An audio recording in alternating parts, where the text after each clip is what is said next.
नमस्कार। जय श्री हरि, जय श्री स्वस्थानी माता, हर हर महादेव। प्रत्येक वर्ष झैं यसपालि विक्रमसम्म 2080 सालको श्री स्वस्थानी पर्वको यो पावन समयमा हजुर समक्षमा माघ महात्म्यले सहित भएको श्री स्वस्थानी व्रतकथा, श्री स्वस्थानी महिमा राख्दै आउने क्रममा आज श्री स्वस्थानी व्रतकथाको नयाँ अध्याय 18 भित्रका दिव्य पावन कथा प्रसङ्ग लिएर म टिका पौडेल उपस्थित भएको छु।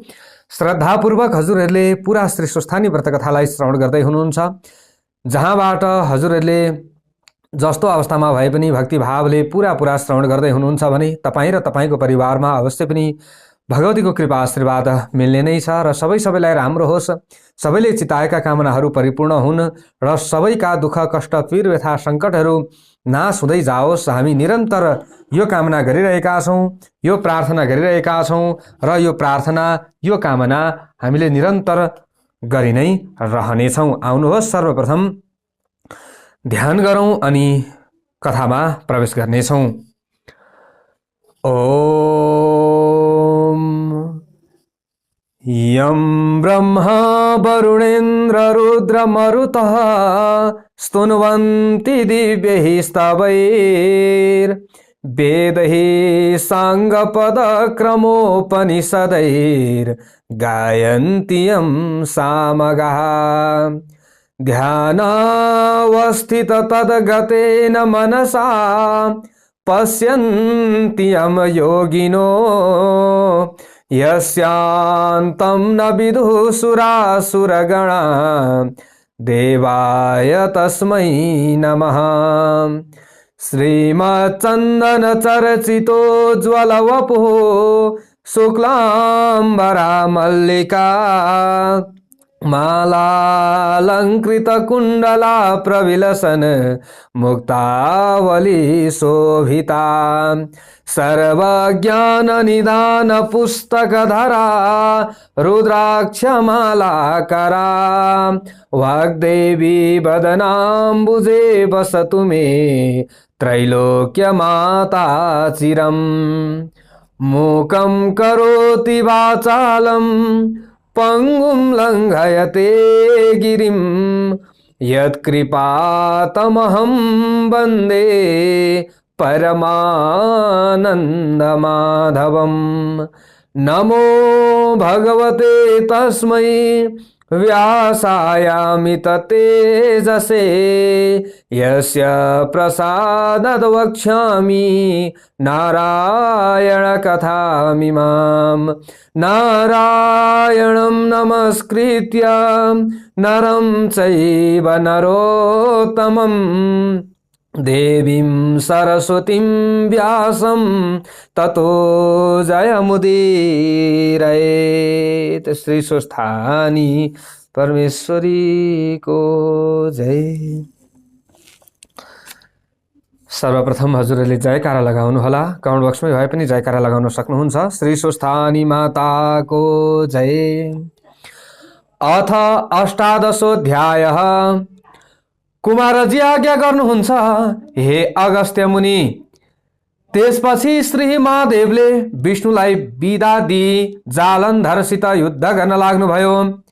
श्री महादेव र जालन्धरको भयंकर संग्राम भयो। वृन्दाको पतिव्रता धर्म भगवान श्रीहरि विष्णुले हरण गरिसकेका हुनाले जालन्धर शक्ति क्षीण भई श्री महादेवसित युद्ध गर्न नसकी आकाशमा गएर माया युद्ध गर्न लाग्यो। श्री महादेवले पनि आकाशमै गएर युद्ध गर्न लाग्नुभयो।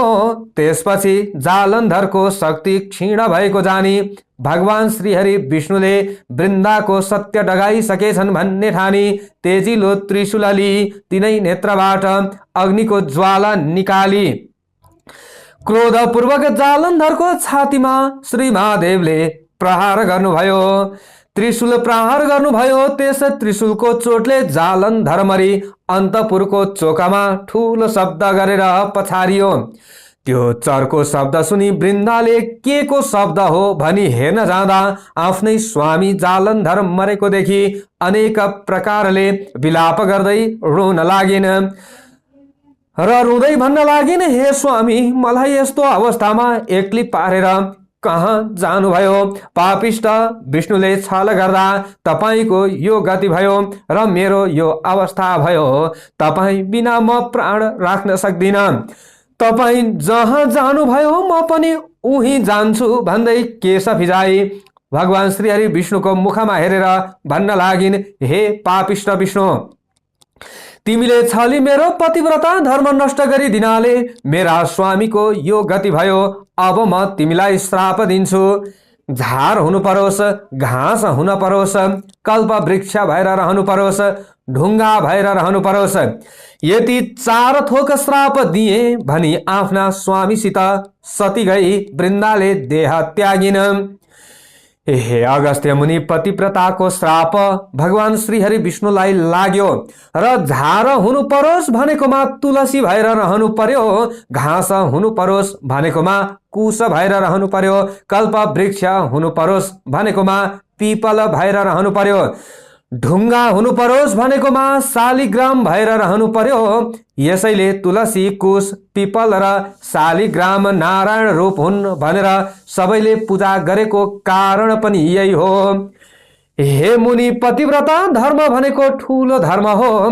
त्यसपछि वृन्दाको श्राप मोक्ष गर्न पृथ्वी तलमा जान्छु भनी भगवान श्रीहरि विष्णु पृथ्वीमा शालिग्राम, तुलसी, कुश र पिपल भएर रहनुभयो। हे अगस्त्य मुनि, ढुङ्गा हुनु परोस् भन्ने वृन्दाको श्रापले नारायण विष्णु भगवान आफ्ना कुनै अंशले शाली नदीको बगरमा आएर शिला भएर रहनुभयो। तिनै शिलालाई मानिसहरू शालिग्राम भन्दछन्। हे अगस्त्य मुनि, जो जनले सधैँ शालिग्राम रूप नारायणको श्रद्धा भक्तिपूर्वक पूजा गर्ने गर्दछन् अनि निरन्तर ओम नमो भगवते वासुदेवाय यो 12 अक्षरी मन्त्र या ओम वासुदेवाय नमः यो 8 अक्षरी मन्त्र जपिरहन्छन् वा दिनहुँ 108 पल्ट बिहान बिहान जप्ने गर्छन् भने त्यस्ताले मरेपछि यमलोक वा यमराजका दूतहरूलाई देख्दैनन्, किनकि ती भक्तहरू सरासर विष्णुलोक जान्छन्। अथवा मरेपछि मुक्ति चाहनेहरूले चक्र बनेको शालिग्राम शिला चक्रमा दिनहुँ ओम वासुदेवाय नमः भन्दै चन्दन र फूलले विष्णुको पूजा गर्ने गर्नु। किनकि त्यो शिला चक्रमा सारा पापलाई नाश गर्ने, नित्य पूजा गर्नेहरूलाई पुण्य दिने, मरेपछि मुक्ति दिलाउने त्यो शालिग्राम शिला त्यस्ता शक्ति सम्पन्न विष्णुको वासस्थान हो। शालिग्राम शिलाको चक्रमा जो जन प्रतिदिन पूजा गर्ने गर्छ त्यसले प्रत्येक दिन 1000 राजसूय यज्ञ गर्यो भन्ने ठान्नु पर्दछ। ती जान्न योग्य अविनाशी परब्रह्म श्रीहरि विष्णुलाई नित्य नमस्कार गर्दा जो पुण्य प्राप्ति हुन्छ, मनुष्यहरूलाई त्यही पुण्य शालिग्राम शिलाको नित्य पूजा गर्नाले पनि प्राप्त हुन्छ।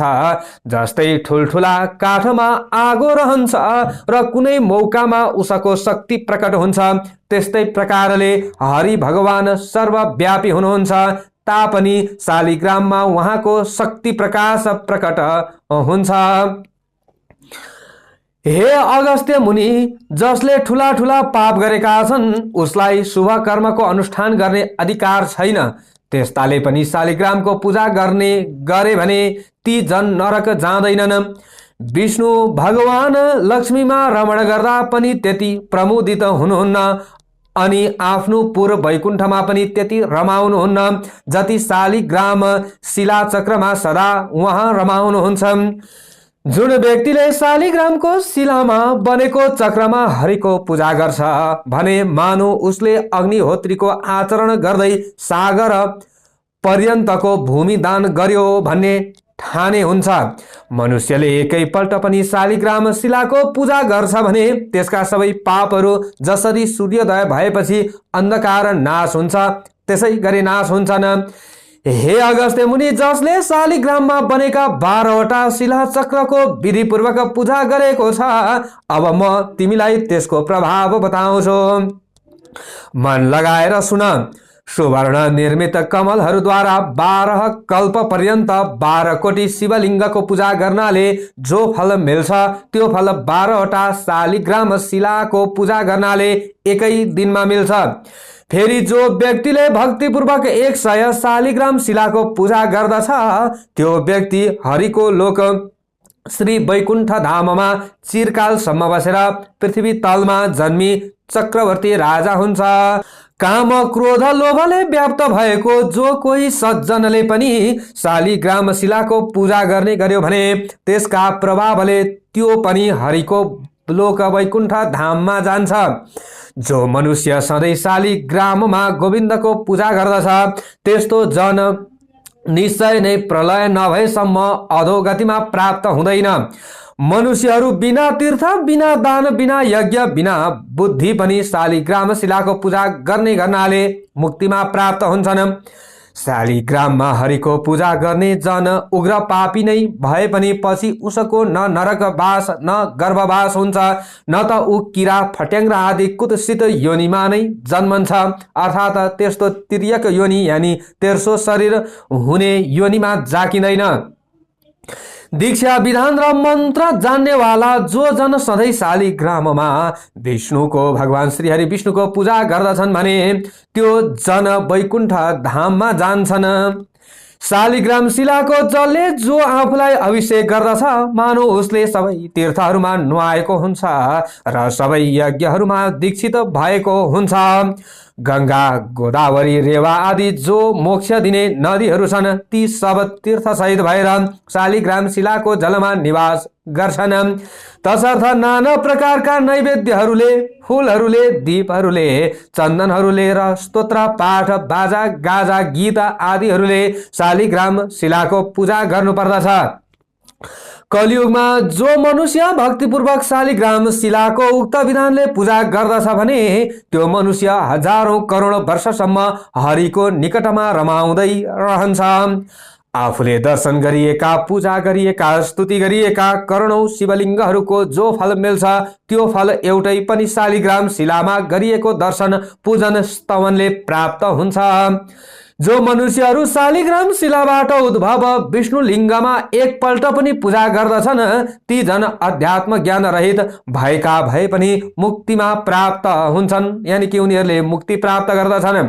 शालिग्राम शिला रूपी केशव भगवान जहाँ रहनुहुन्छ त्यही यक्ष, देवता, सिद्ध र 14 भुवन रहन्छन्। जो मनुष्यले शालिग्राम शिलाको अगाडि रहेर पितृहरूको श्राद्ध गर्दछ त्यसका पितृहरू तृप्त भएर 100 कल्पसम्म स्वर्गमा निवास गर्दछन्। जो मनुष्य नित्य प्रति शालिग्राम शिलाको जल पिउँछन् त्यस्ताले हजारौं पल्ट पञ्चगव्य आचमन गर्नाले के प्रयोजन, अर्थात् केही प्रयोजन छैन। जुन ठाउँमा शालिग्राम शिला रहन्छ त्यहाँबाट चारैतिर 3 योजन अर्थात् 12 कोससम्म त्यो स्थान तीर्थ समान मानिन्छ। त्यहाँ गरिएको दान होम सबै करोड गुना अधिक फलदायक हुन्छ। शालिग्राम शिलाको जल एवं गोमती चक्रको जल यी दुवै जल मिलाएर जो मनुष्यले रोजै पिउँछ र शरीरमा छर्कन्छ भने त्यसको शरीर नै चक्रले चिन्हित भएको जस्तै हुन्छ। यसमा कुनै संशय छैन। जो चक्र संसारमा गुप्त रहन्छ त्यो चक्र यमलोकका धर्मराजलाई छोडेर अरू कसैले पनि देख्दैन। हरिभक्तहरूको चरणोदकको सेचनले यमराज भयभीत रहन्छन्। यसै कारण वैष्णवहरूको उत्तम घरमा जान आफ्ना दूतहरूलाई निषेध गरेका छन्। जो कोही नदीहरू सोझै समुद्रमा मिल्नेवाला छैनन्। माघ मासमा 3 माय स्नान गर्नाले त्रिरात्र व्रतको फल मिल्छ। सोझै समुद्रमै मिसिने नदीहरूमा स्नान गर्नाले एक पक्ष व्रतको फल मिल्छ। समुद्रमै स्नान गर्नाले 1 महिने व्रतको फल मिल्छ। गोदावरीमा स्नान गर्नाले 6 महिना व्रत गरेको फल मिल्छ। गंगामा स्नान गर्नाले 1 वर्ष व्रत गरेको फल मिल्छ। तर शालिग्राम शिला रूपी भगवानको चरणोदकले स्नान गर्नाले 12 वर्ष व्रत बसेको फल मिल्छ। यदि माघ महिनामा स्नानका लागि शालिग्रामको पवित्र जल मिल्यो भने करोडौं तीर्थको सेवाले केही प्रयोजन छैन।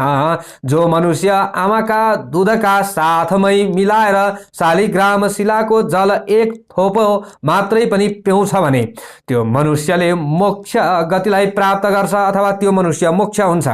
शालिग्राम शिलाको नजिकको एक कोष वरिपरिको भूमिमा किरो पनि मर्यो भने त्यो पक्कै वैकुण्ठ लोकमा जान्छ। जो मनुष्यले शालिग्राम शिलाको उत्तम चक्र दान गर्छ उसले पर्वत अनि जंगल सहितको भूमण्डलको दान गरेको फल पाउँछ। जो जन शालिग्राम शिलाको मोल लाउँछ, बेच्छ अथवा बेच्ने राय दिन्छ अथवा जो मनुष्यले उसको जाँचबुझ गर्छ ती सबै नै मरेपछि प्रलय पर्यन्त नरकमा जाकिन्छन्। यसकारण शालिग्राम शिलाको किनबेच गर्नु हुँदैन। पापसँग डराउने मान्छेहरूले सधैँभरि सारा पाप नाश गर्ने वासुदेव भगवानको स्मरण गर्नुपर्छ। इन्द्रिय दमन पूर्वक घोर जंगलमा तपस्या गर्नाले मनुष्यले जुन फल पाउँछ त्यो फल गरुडध्वज विष्णुको स्मरण गर्नाले नै पाउँछन्। अज्ञानले वशीभूत भएर जानी नजानी धेरै प्रकारको पाप गर्ने मनुष्यले पनि सारा पाप हर्ने हरिलाई सम्झेर नमस्कार गर्यो भने त्यो जन नरक जाँदैन। पृथ्वीमा जति तीर्थ छन् अनि जति पुण्य स्थानहरू छन् विष्णुको नामको कीर्तनले नै ती सबैमा गरिएको पुण्यफल प्राप्ति हुन्छ। सारंग धनुर्धारी शरणागत वत्सल विष्णु भगवानको शरणमा जो व्यक्ति पर्दछन् तिनीहरूले न यमराजलाई देख्नुपर्छ न त तिनीहरू नरकै जान्छन्। नारी जातिहरू त धोका दिई झुक्क्याई पर नारीको सतीत्व डगाउने विष्णुको त्यो भडुवा अंश नै शालिग्राम भएको हो भनेर तसर्थ नारी जाति मात्रको अपमान गर्ने त्यो अंश हो भन्ने ठानी शालिग्राम शिलालाई छुँदैनन् र पूजा पनि गर्दैनन्। त्यस्ताले त केवल शालिग्राम धोएको वा शालिग्राम चोबेको जललाई नै उनै साक्षात निर्दोष अंशका त्रैलोक्यनाथ विष्णुको चरणदक मानी ओम नमो वासुदेवाय भन्दै अचाएर शिरमा दिनौ छर्कने गरे पनि अथवा प्रत्येक एकादशीको व्रत बस्ने गरे पनि 12 महिनामा आउने त्यस पूर्णिमाको र मलमासमा पर्ने मलमासकै पूर्णिमाको कथा सुन्ने गरे मात्रै पनि सधैँ शालिग्रामको पूजा गरेको पुण्य फल पाउँछन्। हे अगस्त्य मुनि, घाँस हुनु परोस् भन्ने सती वृन्दाको सरापले आफ्ना एक अंशले तुलसी भएका तुलसीका पातहरूले जो मनुष्य हरिको पूजा गर्दछ त्यो मनुष्यलाई पानीमाथि पानीमै रहेको कमलको पातलाई पानीले नभिजाए झैं कुनै पापले पनि छुन सक्दैन। 1 तोला सुन या 4 तोला चाँदी दान गर्नाले जो फल प्राप्त हुन्छ त्यो फल कुनै पनि एकादशीको दिन तुलसी पत्रले हरिको पूजा गर्दा प्राप्त हुन्छ। एकादशीका दिन तुलसी पत्रले पूजा गर्दा भगवान विष्णु जस्तो प्रसन्न हुनुहुन्छ त्यस्तो प्रसन्नता रत्न मणि मैदुर्य मणि अनि मुगा आदिले पूजा गर्दा पनि प्रसन्न हुनुहुन्न। एकादशीको दिन जुन जनले तुलसीका मञ्जरीहरूले केशव भगवानको पूजा गर्दछ त्यसले जन्मदेखि गरेका पापका घुरान सबै बढार्दछ अनि जन्म जन्मान्तरका 10,000 वर्षदेखि गरी आएका आफ्ना सारा पापका खाक गरिदिन्छ। सधैँ दर्शन गरिएकी, सधैँ स्पर्शन गरिएकी, सधैँ ध्यान गरिएकी, सधैँ कीर्तन गरिएकी, सधैँ स्तुति गरिएकी, स्वयं रोपिएकी, स्वयं सेचिएकी, सधैँ पूजा गरिएकी र सधैँ ढोकिएकी तुलसी कल्याणकारी हुन्छन्। यी उक्त 9 प्रकारले जो जन प्रतिदिन तुलसीको भक्ति गर्दछन् त्यस्ता जन हजारौं करोडौं युगसम्म हरिको घर वैकुण्ठमा वास गर्दछन्। हे अगस्त्य मुनि, रोपिएकी तुलसीले जति जरा फैलाउँछिन् त्यति 1000 युगसम्म रोप्नेको पुण्य फैलाउँछिन् अर्थात् बढाउँछिन्। हे अगस्त्य मुनि, जुन जनद्वारा रोपिएको तुलसी जबसम्म आफ्ना हाँगा बिगा शाखा प्रशाखाहरूले र उनका बिया पुष्प र पत्रले पृथ्वी तलमा बढिरहन्छन् ती पुरुषका ती स्त्रीका कुलमा जो जन्मिएका छन्, जो पछि जन्मिने छन् र जो बितिसके ती सब जनको 2000 कल्प वर्षसम्म हरिको धाममा अर्थात् वैकुण्ठमा वास हुन्छ। हे अगस्त्य मुनि, झाङका झाङ तुलसीको झाडी रोप्नेले यमराजको दर्शन कहिल्यै गर्नु पर्दैन, किनकि तुलसीको बुटो सबै पापलाई नाश गर्ने, चिताएको कल्याणकारी कुरो पुर्याउने, पुण्य दिने। जुन घरमा झाँगिएको तुलसीको मठ रहन्छ त्यो घर पुण्य तीर्थ समान हो। त्यहाँ यमराजका दूतहरू जाँदै जाँदैनन्। जो जनले आफ्ना घरको आँगनमा तुलसी रोप्दछन् ती जन त्यस तुलसीको बोटमा जति बीज र तुलसी दल छन् अनि ती बीजका सन्तान दर सन्तान फैलिँदै चलिरहन्छन्, त्यति 1000 वर्षसम्म स्वर्गमा बस्दछन्। तुलसीको बासना सुँघेर प्रसन्न मन भएका पितृहरू गरुडमा चढेर चक्रपाणी विष्णुको भवन वैकुण्ठमा जान्छन्। नर्मदाको दर्शन, गंगाको स्नान, तुलसी अनि तथा तुलसीका झाडीको स्पर्शन, यी तिनै अर्थात् यी तिनैको पुण्य उत्तिकै कहिएको छ। तुलसी रूप रोप्नाले, हुर्काउनाले, सेच्नाले, दर्शन गर्नाले मात्रै पनि मनुष्यहरूले आफ्ना मनोवचन शरीरले सञ्चय गरिएको पापलाई डढाउँछ अर्थात् विनाश गर्छ। जो जन तुलसीका मन्जरीहरूले नारायण हरिको पूजा गर्दछन् त्यो जन मरेपछि मुक्त हुन्छन्। उसले फेरि गर्भवासको ओहोर दोहोर गर्नु पर्दैन। पुष्कर आदि तीर्थहरू तथा गंगा आदि नदीहरू अनि वासुदेव आदि देवताहरू सबै नै जो तुलसीको बोट रोपेर त्यसका पातले विष्णु भगवानको पूजा गर्दछ त्यो त्यस्तो जन जहाँ भगवान चतुर्बाहु विष्णु रहनुहुन्छ, अन्तमा प्रसन्नतापूर्वक उही रहन पाउँछ। यसकारण आफ्नो सदा कल्याण चाहने नर नारीले आफ्नै घर आँगनमा गहिरोसम्म जरा पुग्ने गरी मलिलो माटो भरी बनाएको मठमा तुलसी रोपी तिनै तुलसीको सधैँ पूजा गर्नु पर्दछ र पूजाको अन्तमा भक्तिपूर्वक यो स्तुति गर्नु पर्दछ अनि नम्रतापूर्वक ती तुलसीलाई ढोग्नु पर्दछ।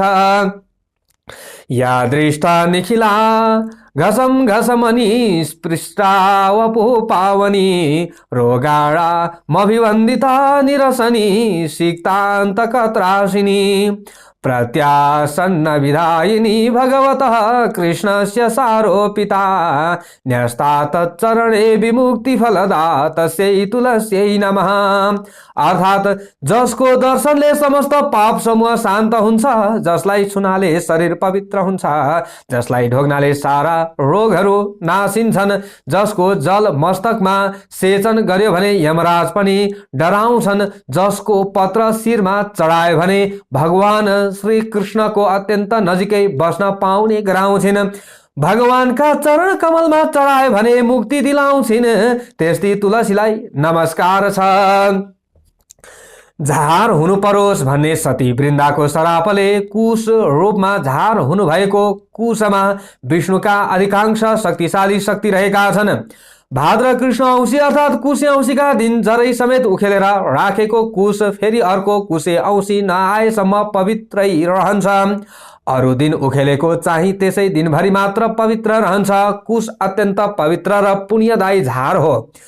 काँचो दुधमा दुधको मात्रा अनुसार 2-4 वटा हरियो कुश हालेर राखिदियो भने त्यो दिनभरि त्यो दुध फाट्दैन। ग्रहण लागेको बेलामा घरमा राखेको पानीमा कुश हालेर राखिदियो भने ग्रहण लाग्दा हुने वातावरणको दूषित दोष त्यस पानीमा पर्दैन।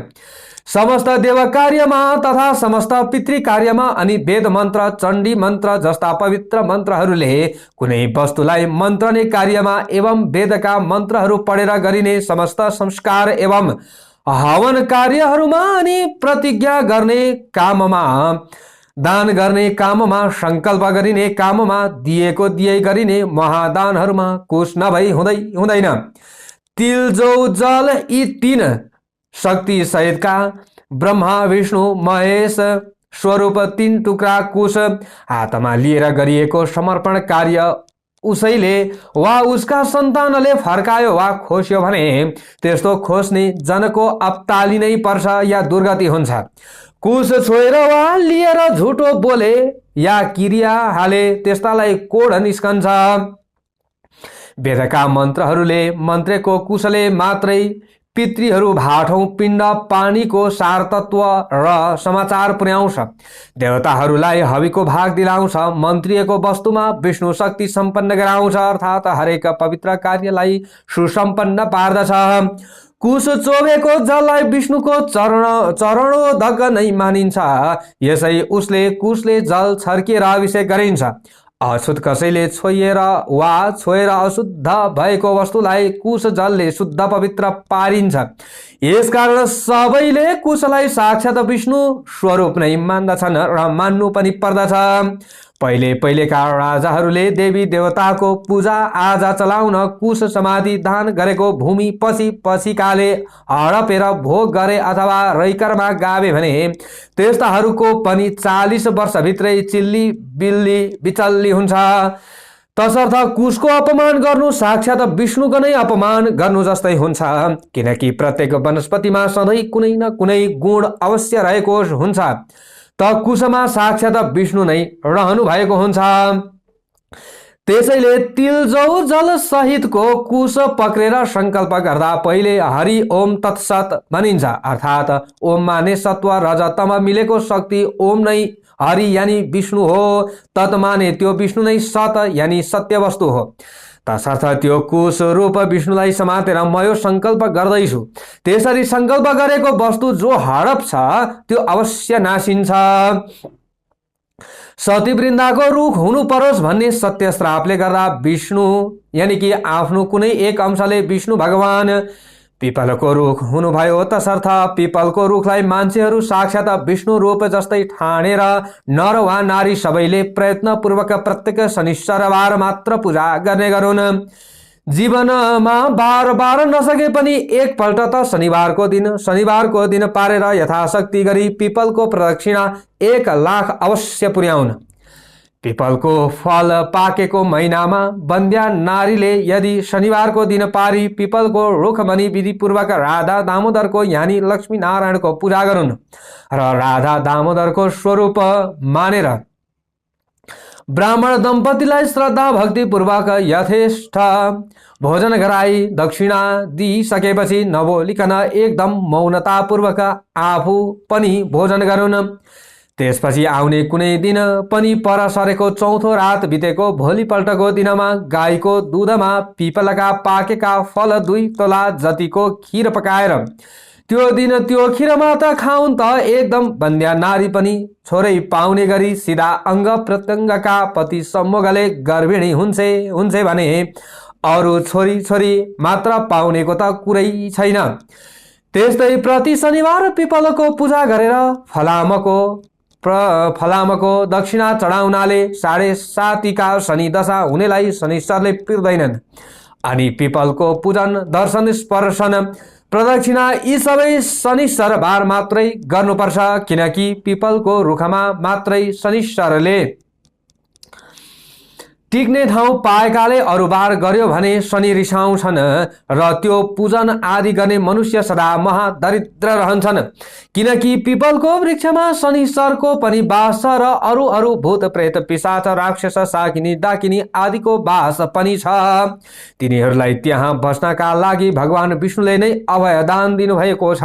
यसैले पिपलको बोट नजिकैको घरमा पिशाचदेखि डराउने पितृहरू जाँदैनन्। प्रातः मध्याह्न सायम आधा रातमा भूत प्रेत पिशाच नाच्ने हुनाले त्यो लाग्छ भनेर मानिसहरू पिपलको बोट भएको ठाउँमा त्यतिखेर जाँदैनन् र केटाकेटीलाई पनि जान दिँदैनन्, निगरानी राख्छन्। यसै कारण भूत प्रेत आदिको आश्रय स्थान भएको पिपलको रुख काट्नाले या उसको दाउरा बाल्नाले त्यो काट्ने वा बाल्ने व्यक्तिको अपताली नै पर्छ, किनकि पिपलको वृक्ष भूत प्रेतादिको निवास स्थान हो र वृन्दाका श्रापले प्रियका साक्षात विष्णुको स्वरूप नै हो। हे अगस्त्य मुनि, त्यसरी वृन्दाको सत्य डगाउने काम सकी शिवजीसँग विदा भई विष्णु भगवान वैकुण्ठ धाम गएपछि भगवान शिवजी आफ्नो काम फत्ते पारी हर्षले साँडेमा चढी सकल देवता अघि पछि लगाई अनेक खुसीका बाजा बजाई अप्सराले नाची गन्धर्वले गान गरी पुष्प वृष्टि गर्दै कैलाशमा प्रवेश गर्नुभयो। अनि प्रमथगण सहित शिव शक्ति स्वरूपले रहनुभयो। त्यसपछि सबै देवताहरू महादेवसित विदा मागेर आफ्ना आश्रममा गई आनन्द पूर्वक रहन लागे। हे अगस्त्य मुनि, अब पातलका कुरा कहन्छु, तिमी ध्यानपूर्वक सुन। पार्वतीको आज्ञाले अश्वत्थामा ऋषि सप्त पातलको मूल रसातलमा पुगे। कस्तो पातल भने सूर्यको आकाश झैं प्रकाशमान भएको अनेक प्रकारका रत्नहरू जडेर बनाइएको सुवर्णको पुरीमा असंख्य सम्पत्ति भएका शेषनाग, तक्षक नाग, कर्कोटक नाग, पद्मनाग, शंखनाग, कुलिक नाग र करुण नाग बसेका। यस्तै प्रकारले नागिनीहरू पनि हीरा, मोती, मणि, माणिक्य आदिका गहना एवं उत्तम उत्तम वस्त्रालंकार पहिरी ऊ राम्री भएर बसेका। त्यस्तो स्थानमा पुगेपछि अश्वत्थामाले भने, हे शेषनाग, पार्वतीको आज्ञाले श्री स्वस्थानी परमेश्वरीको व्रत गराई। जो दुखी छन्, जो दरिद्री छन्, तिनको उद्धार गर्न म यहाँ आएको हुँ। यहाँ कोही दुखी छन् कि भनी सोधे। अश्वत्थामाको वचन सुनि शेषनागले भने, हे ऋषि, यहाँ उस्ता दुखी र दरिद्री कोही पनि छैनन्। त्यहाँ त्यस वनको नगिचै शंख चूर्ण नाग, रत्न चूर्ण नाग, कृपादत्त नाग र धार्त्र राष्ट्र नागको घर छ। तिनका स्त्रीहरू साह्रै कष्टमा छन्, त्यहाँ गएर सुध्याऊ। यदि शेषनागले भनेपछि अश्वत्थामा तिनै नागिनीहरू कहाँ गए। त्यहाँ शंखचूर्ण नागकी स्त्री हिरावती, रत्नचूर्ण नागकी स्त्री रत्नावती र कृपादत्त नागकी स्त्री मृगावती एवं धार्त राष्ट्र नागकी स्त्री मदनावती थिए। यदि ती नाग नागिनी परस्पर अनन्य प्रीतिले बस्दा दैव संयोगले दुःख पाई घरमा बस्न नसकी ती चारै जना नागहरू परदेश गएका रहेछन्। अनि नागिनीहरू पनि पति परदेश गएपछि चारै जनाले सल्लाह गरी घर छाडेर वनमा बसी दुःखका दिन बिताउन लागेका रहेछन्। ती नागिनीहरू दुःखमा परे पनि महासत्यवादिनी थिए। नागहरू परदेश लागेको 12 वर्ष बित्दा पनि नागिनीहरूले नागहरूको केही समाचार पाउन सकेका थिएनन्। अश्वत्थामा ऋषि त्यस्ता दुःखका सिन्धुमा डुबिरहेका ती नागिनीहरूलाई हपार्दै उही पुगे। ती नागिनीहरूले सुनेर को हपार्दछ भनी गुफाबाट निस्केर हेरे। अनि अश्वत्थामा ऋषिलाई देखेर सोधे, हे अश्वत्थामा ऋषि, आज हामी पापिनी दुखिनीका घर के कामले आउनुभयो? तब अश्वत्थामा भन्दछन्, हे नागिनी हो, पार्वतीको आज्ञाले श्री स्वस्थानी परमेश्वरीको व्रत गराई। जो दुखी छन्, जो दरिद्री छन्, जसका पुरुष छैनन्, जो सन्तानहीन छन्, तिनको उद्धार गर्न आएको हुँ। यति अश्वत्थामाको वचन सुनि नागिनीहरूले मनमा आनन्द मानी भन्न लागे, हे ऋषीश्वर, हामी दुखी पनि छौं, दरिद्री पनि छौं, पापी पनि छौं, हाम्रा सन्तान पनि छैनन्, पुरुष पनि छैनन्। अतः हामीलाई त्यो व्रत अवश्य गराउनु होस् भनी नागहरू परदेश गएको र आफूले दुःख पाएको सबै विस्तार गरिसके। आदरपूर्वक उनलाई आसनमा बसाले। अनि अश्वत्थामा भन्दछन्, हे नागिनी हो, ध्यानपूर्वक सुन। सत्ययुगमा हिमालय पर्वतकी पुत्री पार्वतीले श्री महादेव स्वामी पाउन भनी श्री स्वस्थानी परमेश्वरीको व्रत गरेको विधि भन्दछु। पौष शुक्ल पूर्णिमादेखि हात खुट्टाका नङ काटेर स्नान गरी पवित्र भई एक भक्त रही एक चित्त गरी मेरो फलानुकामना सिद्ध होस् भनी नित्य मध्याह्न कालमा श्री स्वस्थानी परमेश्वरीको पूजा गर्नु र उनैको कथा सुन्नु। माघ शुक्ल पूर्णिमाको दिन 108 रोटी, 108 अक्षता, 108 बेली पुष्प, 108 यज्ञ सूत्र, 108 पान, 108 कुडका सुपारी, जौ तिल फल फूल आदि सबै 108 सगुन समेत नाना उपचार तयार पारेर आरसीमा ओमकार लेखी गंगा जल स्नान गराउनु र श्रीखण्ड, रक्तचन्दन, सिन्दूर, अबिर, पुष्पमाला चढाई धूप दीप नैवेद्य वस्त्र भेटी अर्पण गर्नु। यसरी पूजा सकेर अर्घ्य दिनु अनि प्रसाद झिकेर अष्टोत्तर 100मा 8 रोटी, 8 अक्षता, 8 पुष्प, 8 पान, 8 कुडका सुपारी सगुन समेत आफ्ना पुरुषलाई दिनु। पुरुष नभए छोरालाई र छोरा नभए मृत छोरालाई तथा मृत छोरा पनि नभए मेरो फलानुकामना पूर्ण होस् भनेर गंगामा बगाउनु र 100 रोटी आफूले फलाहार गर्नु अनि रात्रिमा जागरामा बस्नु। यदि गरेपछि तिमीहरूको दुःख नाश होला, यसमा अन्यथा नमाने। यति अश्वत्थामाले भनेको सुनि नागिनीहरू पनि खुसी भई भन्न लागे, हे अश्वत्थामा ऋषि, हामी स्त्री जातिलाई त्यस्तो ज्ञान कहाँबाट प्राप्त हुनु? तपाई बसेर त्यो व्रत गराई हामी अभागिनीहरूको उद्धार गरिदिनु होस्। यति भनी ऋषिहरूलाई सम्मानपूर्वक घर लगेर बसाइराखे। त्यसपछि पौष शुक्ल पूर्णिमा आयो र विधिपूर्वक व्रत आरम्भ गराई। महिना दिन पुगेपछि माघ शुक्ल पूर्णिमाको दिन समस्त सामग्री तयार गराई स्वस्थानी परमेश्वरीको पूजा गराए। पूजा सकिएपछि अश्वत्थामा ऋषिले भने, हे नागिनी हो, अब अर्घ्य दि जप पाठ ध्यान स्तुति गर। अनि नागिनीहरूले अञ्जली जोरी भन्न लागे, हे ईश्वरी, हामी दुखियाहरूको पूजाले प्रसन्न भई यो दुःखको समुद्रबाट पार लगाउनुहोस् भनेर स्तुति गर्दा गर्दै पूर्व दिशाबाट हजार सूर्यको जस्तै तेज भएकी श्री स्वस्थानी परमेश्वरी प्रकट भएर दर्शन दिई भन्न लाग्नुभयो, हे नागिनी हो, तिमीहरूको श्रद्धा भक्तिले म अत्यन्त प्रसन्न भए, वरदान माग भन्नुभयो। अनि ती नागिनीहरूले बिन्ती गरे, हे ईश्वरी, हामी दुखिनीहरूको दुःख हरण होस्, हाम्रा स्वामीहरू चाँडै आइपुगुन् भनी वर मागे। अनि ईश्वरीले पनि तथास्तु भनी वरदान दिनुभयो।